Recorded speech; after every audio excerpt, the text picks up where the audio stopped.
Hey guys, this is Austin. And John. And welcome to another episode of the Meastgistics podcast.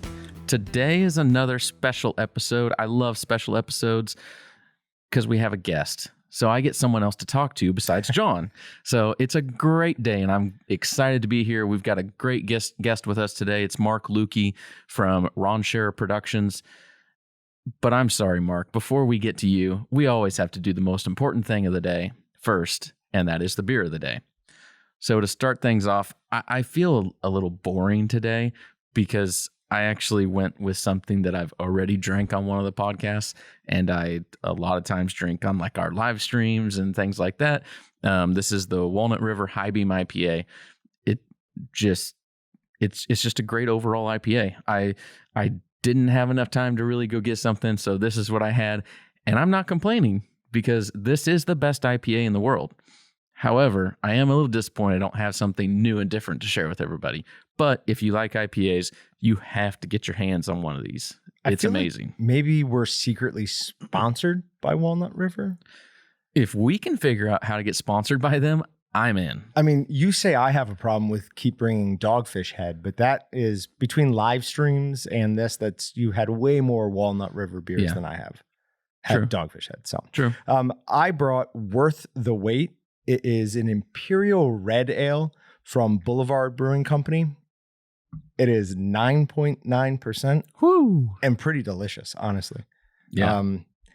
24 IBUs, so a little bit more than I'd prefer, but still really good. 24 is too much for John. If we could have 16, that's right where I like to live at. This is probably like 85 or 90. That's why it's terrible. No, that's why it's delicious. And Mark, you sent us a picture of what you got, but why don't you tell everybody what you're drinking?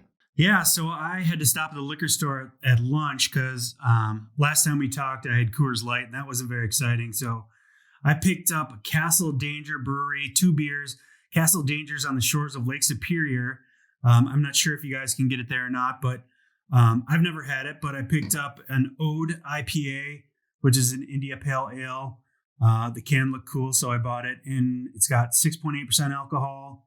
So then I'm going to wash that down with an amber lager because I don't usually drink IPAs. Perfect. Castle Danger is an amazing name for a brewery. That's awesome. I'm definitely going to check that out. That is phenomenal. I've never seen that here, but I'm going to ask my liquor store now if they can get that. Oh, and I'm sure they can. Yeah. And for anyone who's listening extra close, you might have noticed Mark said when we talked before. So this is actually take 2 of him being a guest on the podcast. For those of you who noticed, we released what we call the Lost episode this past Monday. We recorded one with Mark already, and I still say I pressed the record button, but the recording software seems to disagree. They sent us a 6-second clip of just nothing. But then I saw another one, so I'm like, oh, thank goodness. Because we were having some problems before it. So hit record, and then we had to make some changes. So, hit it again. So I'm like, certainly that second one is it. And then it was 6 seconds again. I was just like, oh, God, no. Yeah, and I did the same thing. I know I hit record on mine, and mine was only like 3 seconds. So you at least got longer than I did. But see, the second one, the second one we did have you do it because we were doing it through your computer. Yeah. Oh yeah, so I definitely didn't do it. No, I think it was both our faults. I'm not going to take the full blame on this one. Come on. You wanted to use another software. I was the one who pushed for that, so I take full responsibility. But we're getting it all worked out. We've got it all set up differently now. Hopefully the audio quality will be better. So we should be good to go.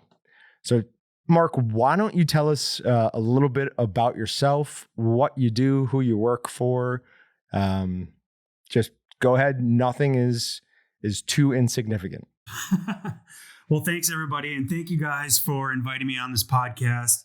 I love Walton's. It's been just a great experience working with you guys. And honestly, I've learned a lot. So I have the strong desire to be better at preparing food, especially meat I harvest. And I have watched hours and hours of you two, just BSing and trying to learn what I can. So first off, thank you very much for having me on, and I appreciate it. And you have taught me a lot. So I was born in Wisconsin in a small town, Sun Prairie. Went to school in Minnesota for advertising and had a lot of odd jobs and stuff. But then I eventually got into media, worked in radio for a few years, had a love for the outdoors. So I started an outdoors radio show. And then that led me to here at Ron Share Productions. So I work in sales and marketing at Ron Share Productions. We produce 7 different TV shows on different networks all across the country and also local here with Minnesota Bound. So it's my job to secure partnerships, but we all are a small company. So sometimes I have to write and star in commercials, help produce things. I'm kind of the behind the scenes business guy that connects what we're doing to our sponsors and, make sure we keep the lights on, I guess you could say. So I want to put you on the spot here, Mark. Do you know how many of the shows we advertise on? Do I know how many you advertise on? Yeah. Let's see. You advertise on Destination Polaris, which is our national ATV, UTV show on Fox Network. You advertise on The Flush, which is playing right now on Outdoors Channel. You advertise on our national airing of Made for the Outdoors on Sportsman's Channel and our national airing of Rooster Tales on Sportsman's Channel. So I believe that's 4 or 5 shows, correct? Yeah, it's 4. Why did I think Made for the Outdoors is the correct one? But I was thinking Minnesota Bound. But it is Made for the Outdoors. Made for the Outdoors. It is Made for the Outdoors. So, yep, very well done. Yeah. Very well done. And guess what? I'm going to be sending you soon. We have a sneak preview of Walton's highlighted on our Made for the Outdoors. This season, you'll be able to see John explaining how to make snack sticks and beef jerky all across the country. Awesome. Did we really want to put John's face on national TV? Is that a good call? We did send them some older footage of you first, but they said the glare off your skin was just unbearable. They couldn't do anything ghostly with it. white, pale, shiny skin. They weren't able to do anything with it. You looked way too young, Austin. They're like, no one's going to trust a 15-year-old on how to make sausage. He's 12 years old. Get him off here. One of the top comments we used to get on YouTube with Austin's videos was, why is that little boy talking so fast? Yeah. I think people like John a lot better than they liked me. So going in the Meastgistics vault, and some of the first ones are pretty fun, where you have a hat on and you look really young. Man, you've aged a lot in 4 years or so, Austin. Yeah, and I also put on like 40, 50 pounds. So that didn't help. The weight doesn't help at all.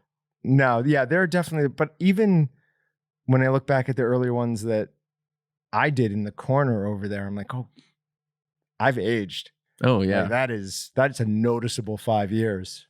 Your first few, you actually didn't wear a hat. Yep. Please always wear a hat.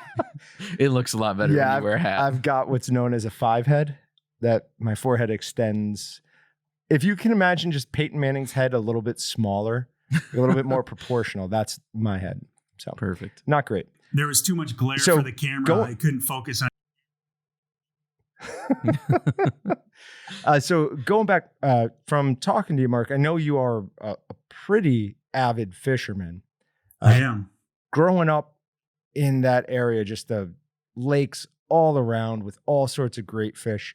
I know you still do it. What's your favorite thing to get out on the lake and go after? Well, being a Minnesotan, walleyes are really our jam. But so that's kind of the absolute prize fish here. Most of the lakes in northern Minnesota are great walleye fisheries. But it is a lot harder to catch walleyes than most other fish just because they're a little finicky and they tend to be deeper. So lately, I have 3 boys. I have a 7-year-old, a 4-year-old, and a 2-year-old. And there isn't many fishing trips that I don't get out without them, because that's why I got a boat and why I love to do it. So we've really been focusing mostly on panfish and bass and other things easier to catch, if you will. So I love catching pike and walleyes, but lately I'm one heck of a pan fisherman. Yeah, I love going after, when I was up in New York, going after muskies and pike as well, but it is a different type of fishing. Bass are the easiest thing to catch. I have only fished for pike once, and that was the best experience fishing I have ever had. I went up with my dad, my two brothers, and we went with Excalibur Seasonings, their national sales manager, up into Canada. And we when we went out, I was with my dad. My two brothers were in the other boat, and the Excalibur guys were in the other boat. And I caught the first fish of the first day.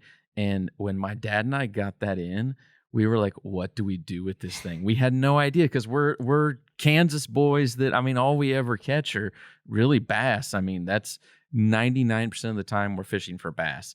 And we're all of a sudden in Canada, and we pull in this prehistoric looking thing with massive teeth everywhere, and we're like, what the heck are we doing with this? Even the gill plates are sharp. But no, where you went on your only fishing trip ever, that's like going to one football game ever, and it was like the best Super Bowl. Oh yeah, I'm very jealous of that. we all four of us, we saved up for a while because we were like, if we're gonna do this, we're gonna do it right. We went to like a all-inclusive place that just gives you everything you want and need, and it was honestly the best fishing experience I've ever had, and I probably will never beat it. Now, I might be incorrect here, but Mark, either you know of this place you went to, or have you been there? Which bay?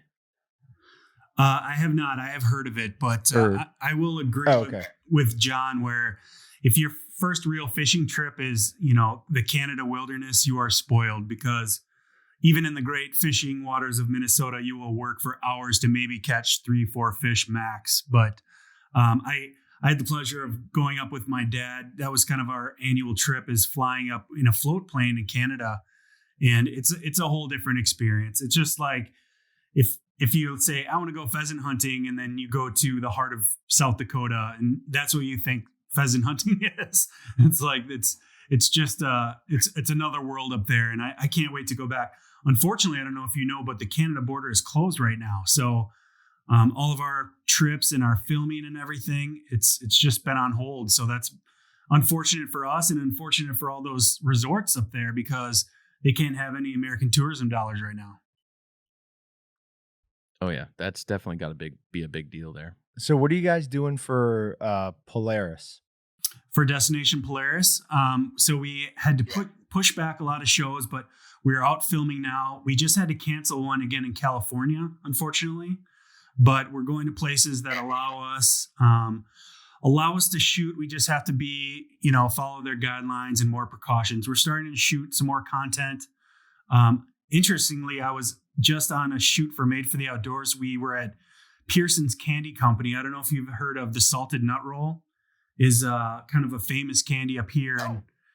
And so I toured that factory and we did a shoot there, but we just I had to wear a beard mask, which is a beard net, which is something I've definitely never done before, but we're all taking precautions, but we're finally getting some real content shot. But it was kind of an agonizing 3-4 months there where, we know we have to get so many episodes filmed per contracts and we just couldn't go anywhere.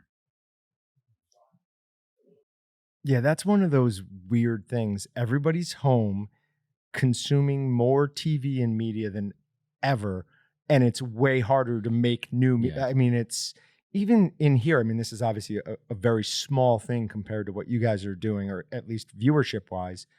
But there have been times where I can't get enough pork butts to do what I've been wanting to do. We couldn't get beef tripe for something we wanted to do. So it's a struggle.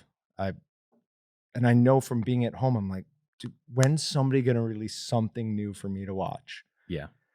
Absolutely crazy.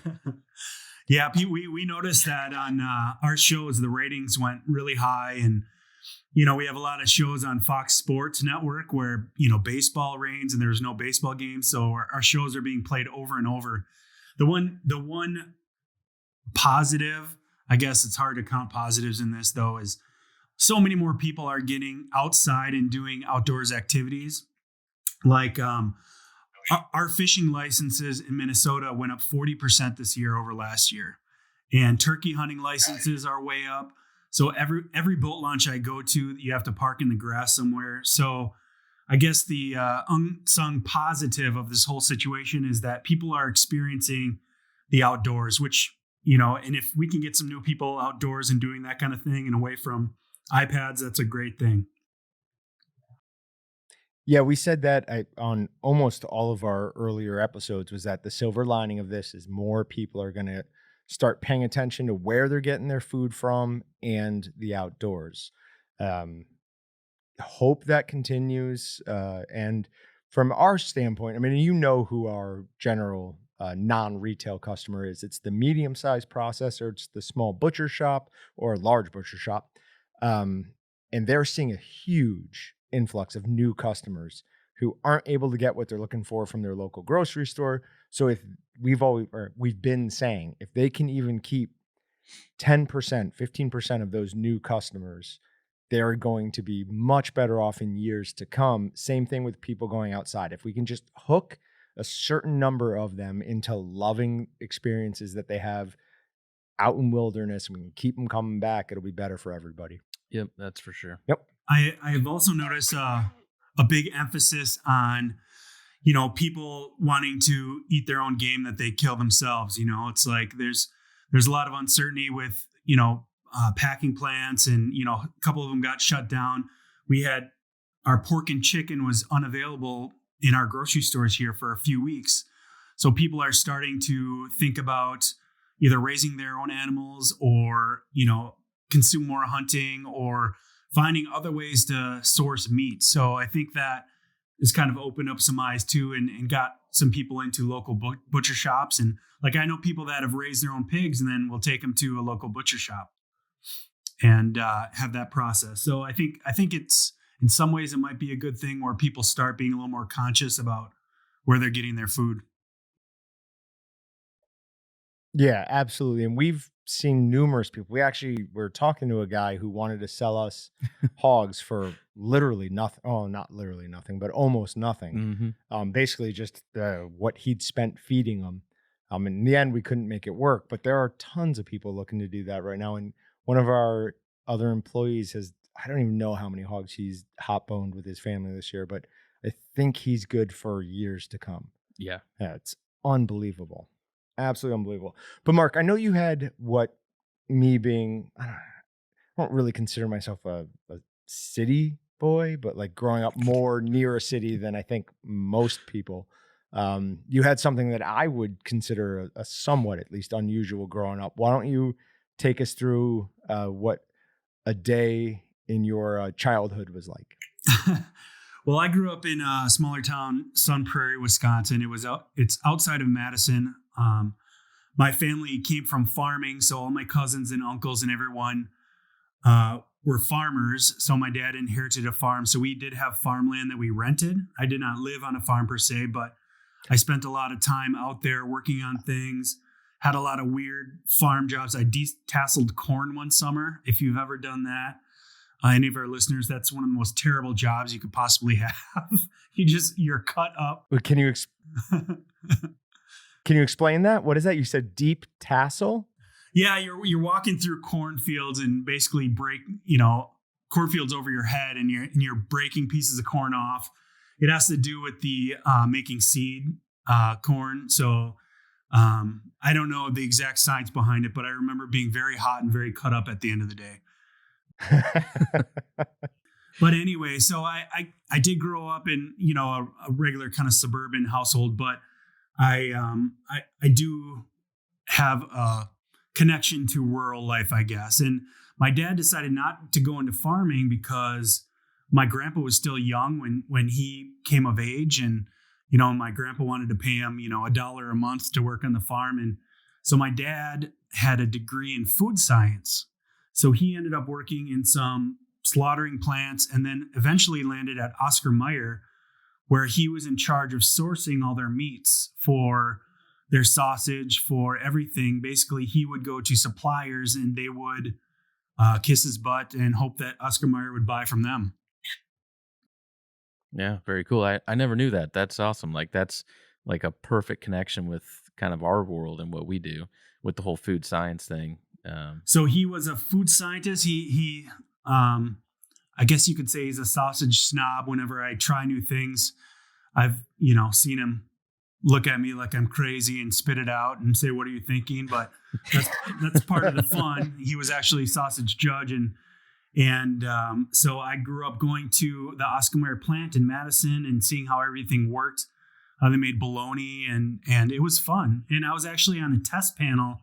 They would come out with new products, like say for lunches or something. And so they would make their employees bring their kids in, and we'd sit in like a lab and eat different stuff and tell them if we liked it, basically. So that was kind of interesting to be on that end of production. And then I would see something in the stores and be like, "Hey, I tested that. It was terrible," or whatever. That's what kids are for. I can never figure out why people have kids, but now I get experimentations. Yes. And, yeah, so that they can test things out for the market. Now I get it. Okay. But here's how ignorant I was when you were explaining it. I thought you grew up in the suburbs and like drove every day to the farm to then work the farm and then drive home. But your father rented out the land. Yeah, so we worked on the farm still and would, do stuff, but we rented out the fields for other farmers in the area and my family and stuff like that. So I don't want to give the impression I was in a tractor every day planting corn, but I did get to go out and do a lot of fun things with my cousins and see that aspect of it that a lot of city kids don't get to, I guess. Sure. And speaking of that, when was the first time you get to shoot a shotgun? Oh, I'm sure I was probably 8 or so. Guns and shooting have always been a big part of my life, and we always had a place to go. So I was constantly out, shooting with my dad. Now, my dad tricked me always. He said, "Mark, do you want to go out to the farm and do some shooting?" And I would be so happy that I would want to go, and I'd hop in our station wagon and drive out to the farm. And then he would say, "See that tree over there? We need to chop it down and stack it in the barn before we can shoot." So I was duped every time. That's awesome. So the same thing I do to my dog when I wanted to get in the house. I'm like, "Do you want a treat?" But then he thinks he's getting the treat and going right back outside. No, you're then in the house. Yeah. But that makes sense with the shooting at 8 years old for people who don't know and people won't. Mark is an amazing shot. The second time I would definitely say that. The second time I met him was at Flint Oak, which for people who don't know, it's an absolutely gorgeous shooting. It's like a vacation. It's a 5-star resort in the middle of nowhere, Kansas, that has a super nice hotel. It's Lodge, like hotel. a hotel lodge, whatever. Yep.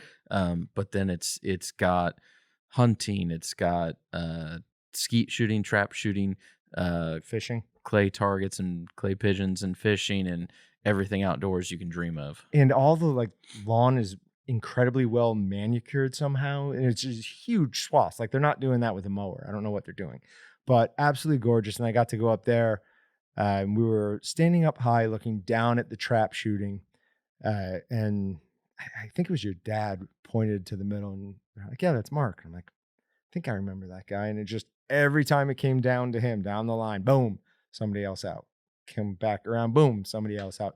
I don't remember if you won that day, but you were in the last couple and there were some real good shooters there. So yeah, there's honestly a lot of years there's like some serious competition shooters that come out there. Well, I there's think one Dylan, your brother, beat me that day. He's a great shot, but he had home court advantage because he knew where they're all coming from. So I'll give him that one. But that was a wonderful time, and it's a great organization you supported there, and I'll come out there anytime I'm invited. That's for sure.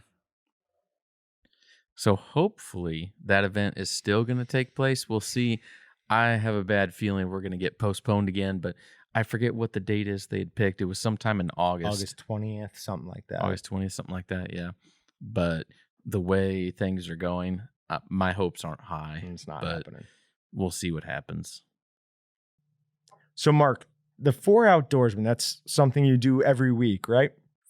Yeah, that's kind of my little side project. I started my media career in radio about 10 years ago, and we were working for a sports station. And in Minnesota, I'm like, you know what, we need an outdoors radio show. So I started there, and the show's kind of progressed over the years. And now we're on a country station, Bob FM, as the 4 Outdoorsmen. So I also get to do a lot of fun outdoor stuff on that show, and interview a lot of interesting people like John from Walton's about Meastgistics podcast.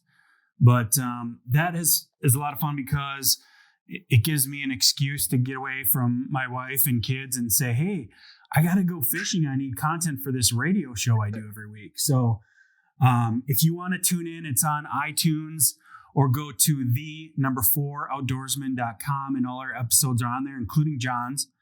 And basically we interview people that are interesting and know what they're talking about. I don't really pretend to be an expert in anything because I'm not, but if it's turkey season, we'll get the best turkey hunter in the country on that we can find, or someone that really knows what they're talking about, or we just try to get interesting personalities. Like we had Ted Nugent on, we had some other big names. So it's a lot of fun, and it's just really talking to people and getting their story, not just, hey, this is how you tie a knot or whatever. Yeah.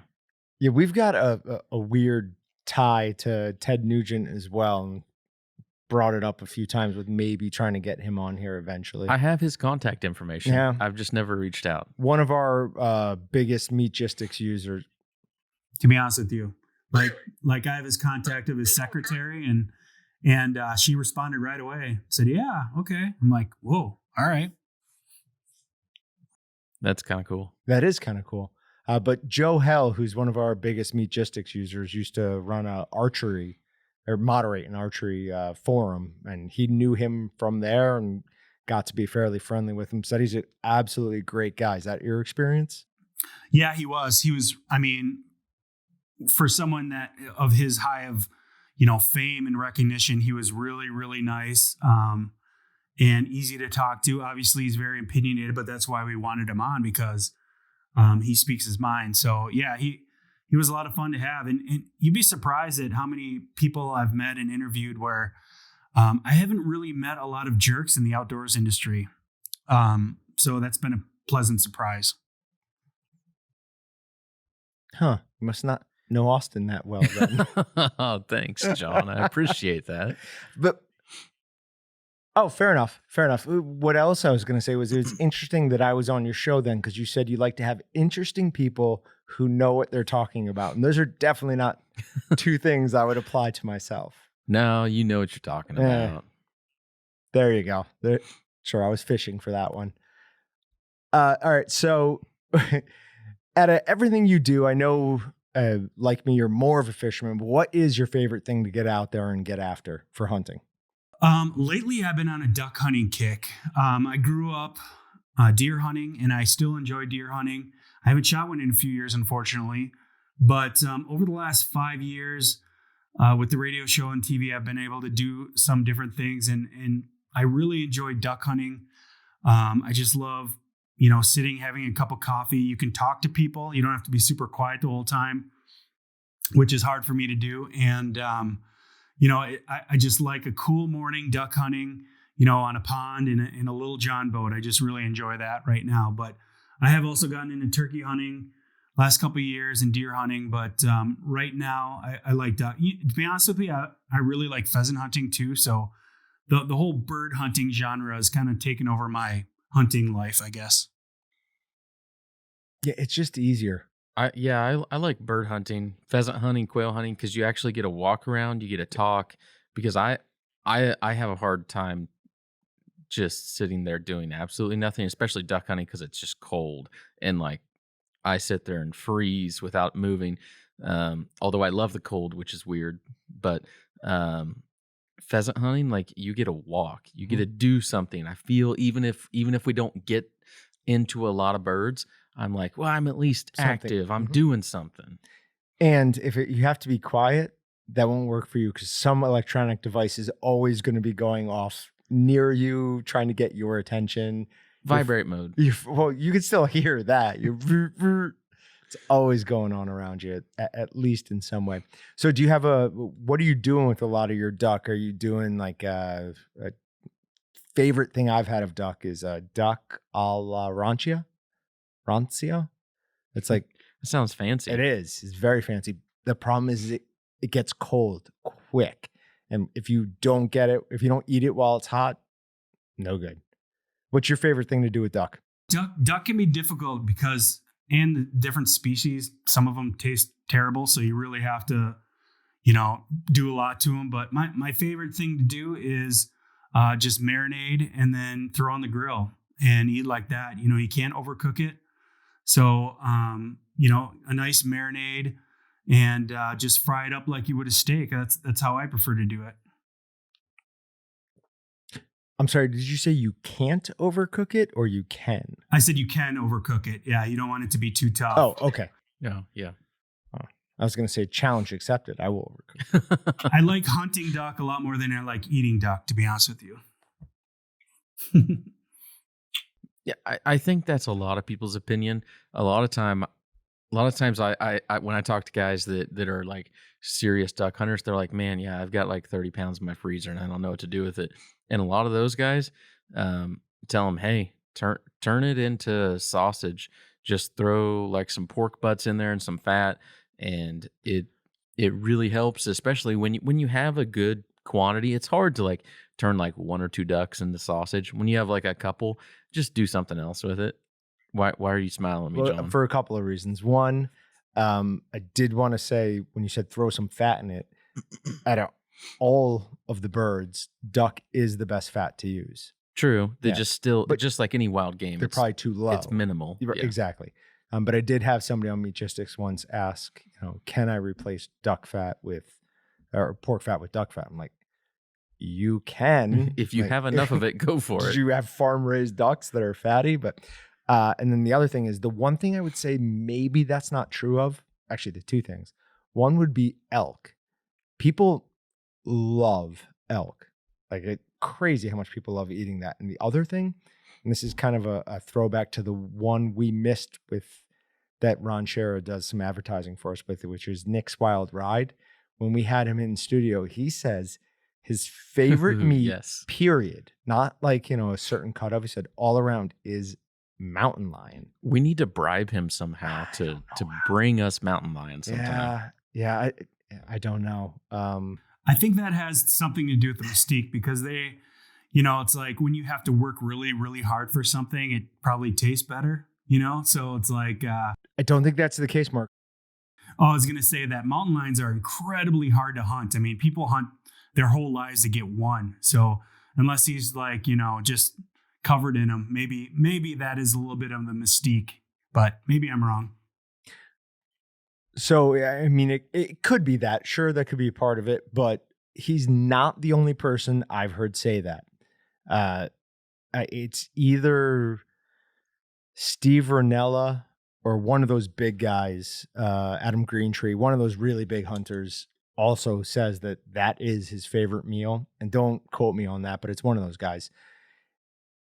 And when you're going after him in the right season, in the right area with dogs, the success rates seems to be fairly high, actually. So do you guys know what the proper hunting scenario is there? Are you like treeing them and then shooting them down? Yep. It's either you tree them with dogs or you bait them. That seems to be if you're going out there, just you and the mountain lion, you never even see it.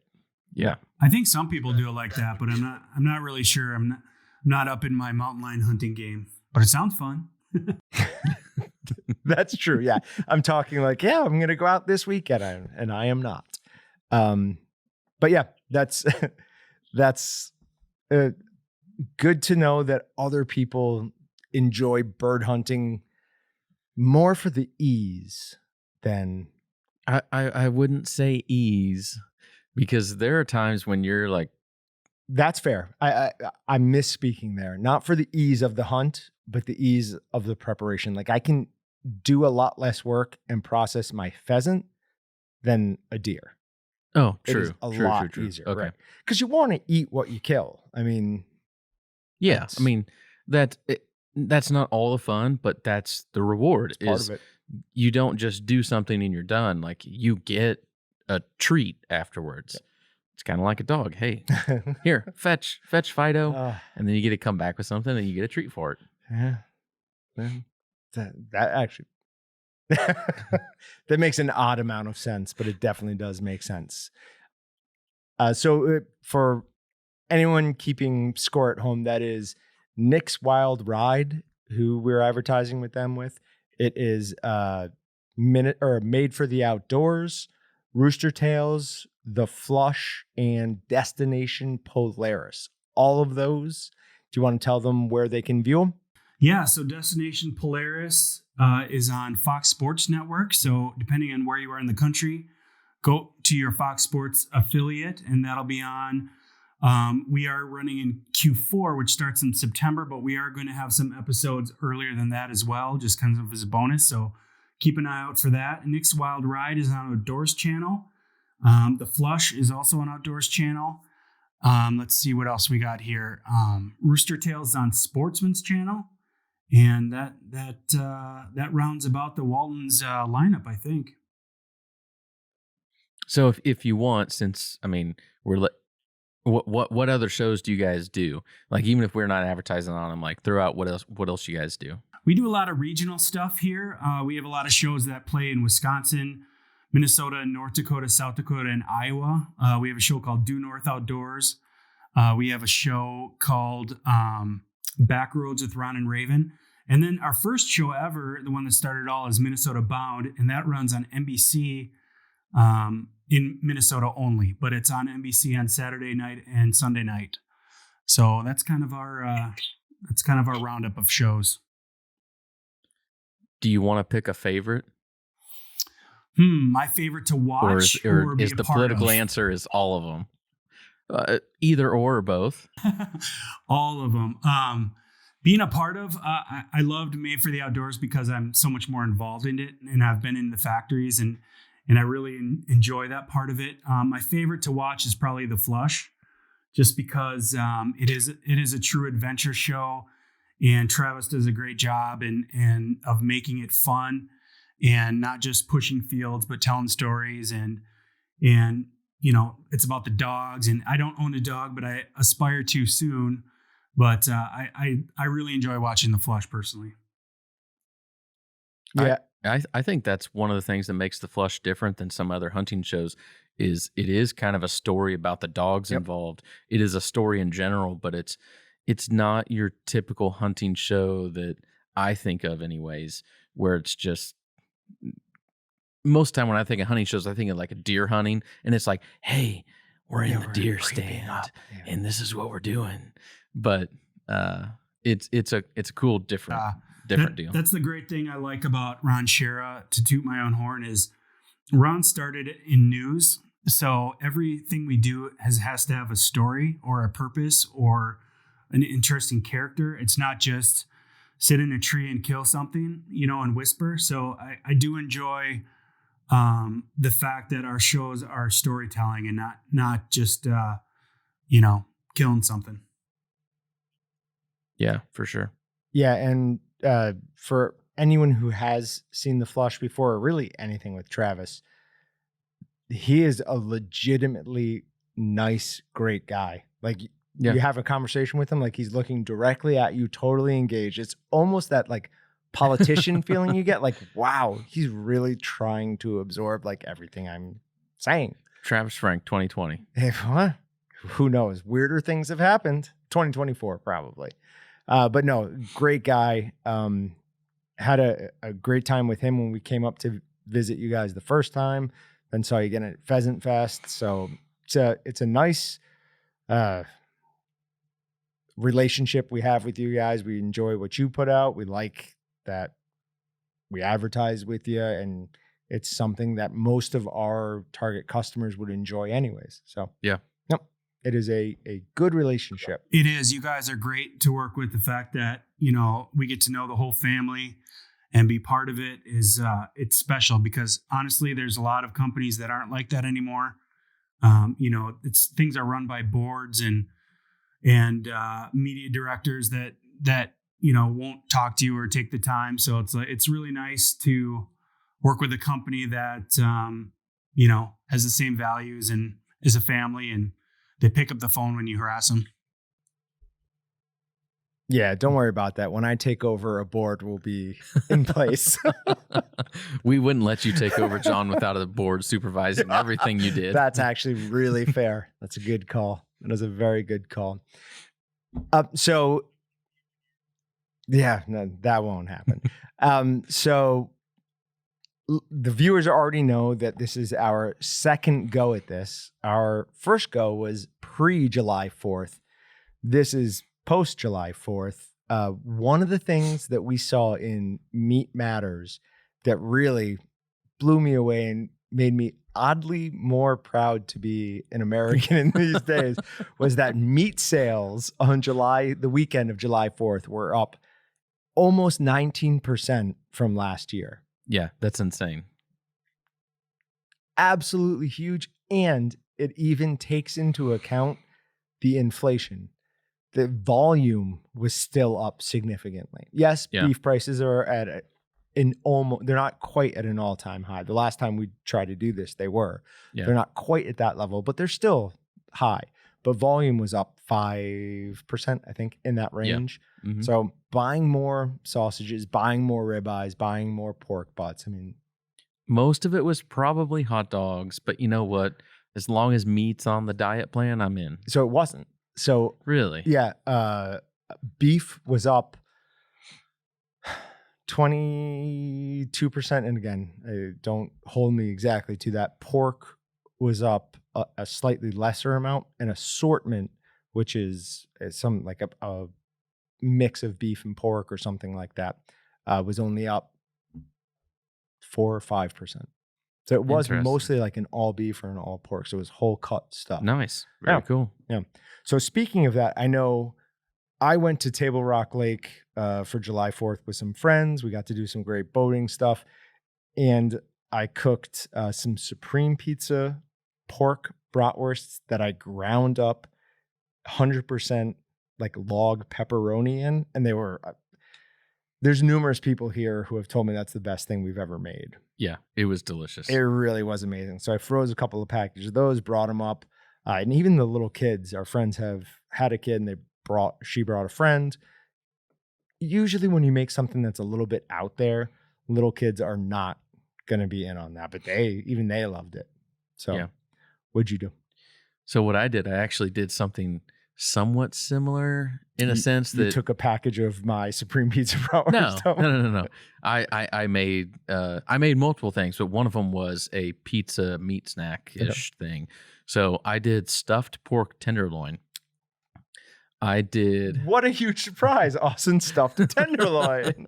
Hey, it sounds amazing. It does sound amazing. It is, yeah. It is amazing to do it. It impresses people. Okay. They find it awesome. You can pack tons of flavor into it and seasoning, which is right up my alley. The more flavor, the more seasoning, the better. Salt. And then I can do different types of them so that everyone has kind of their own deal in there. So I did one that was a pizza one. All of the kids ate the pizza. Okay. That's all they ate, and they were in love with it. The kids were downing the pizza tenderloin. Did you get to try any? I did. How good was it? Oh, it was good. Now, It was like half pepperoni and cheese and half nothing wrong with that pork tenderloin. Sure. So if you like pepperoni and cheese, it was really good. The tenderloin was still really good, but I mean, it was pizza-esque. It was good. The kids loved it. I mean, anytime you say cheese and pepperoni to a kid, they're going to be all in on that. So I did then a Mediterranean one.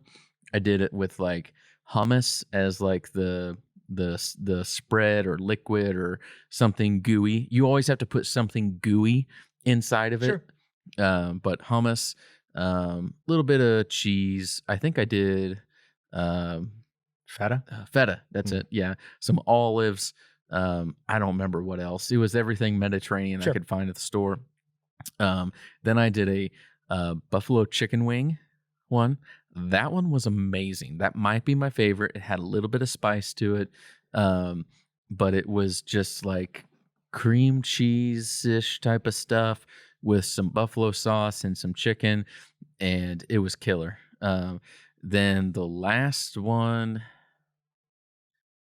don't really remember at this point. Who cares? Thank God I went first. I would not want to follow that at all. Those sound amazing.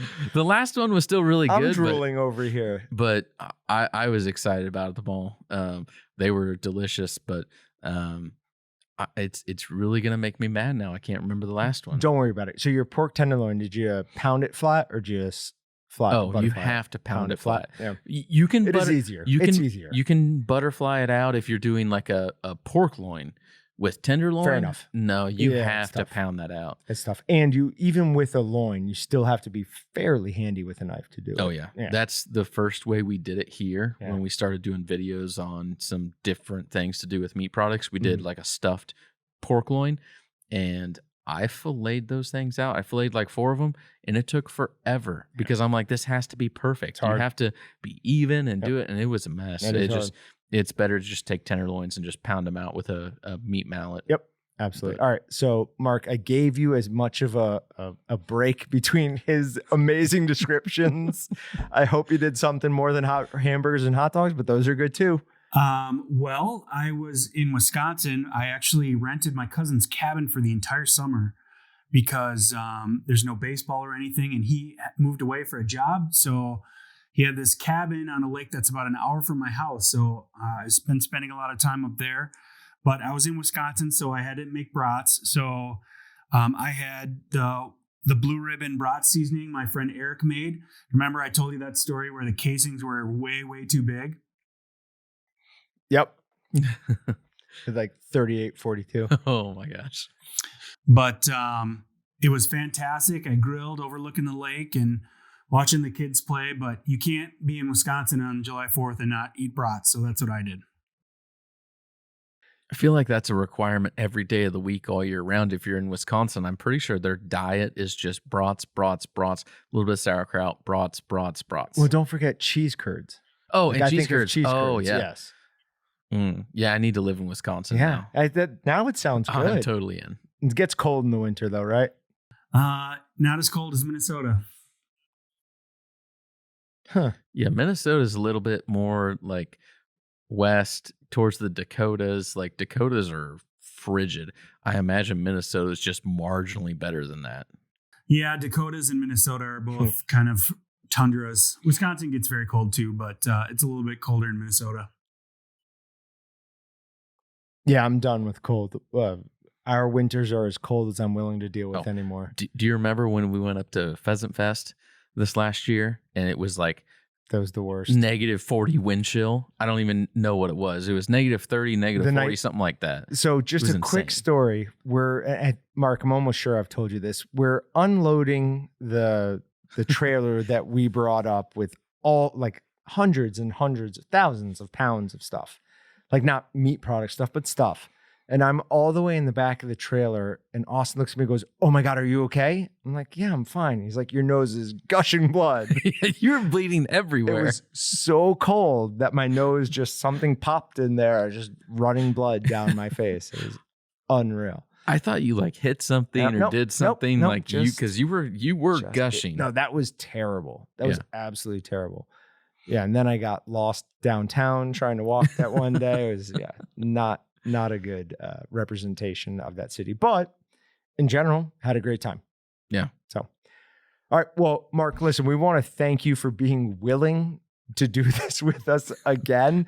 This time, listeners, we promise we have it recording 2 different ways. So even if one goes wrong, you'll still get to listen to it.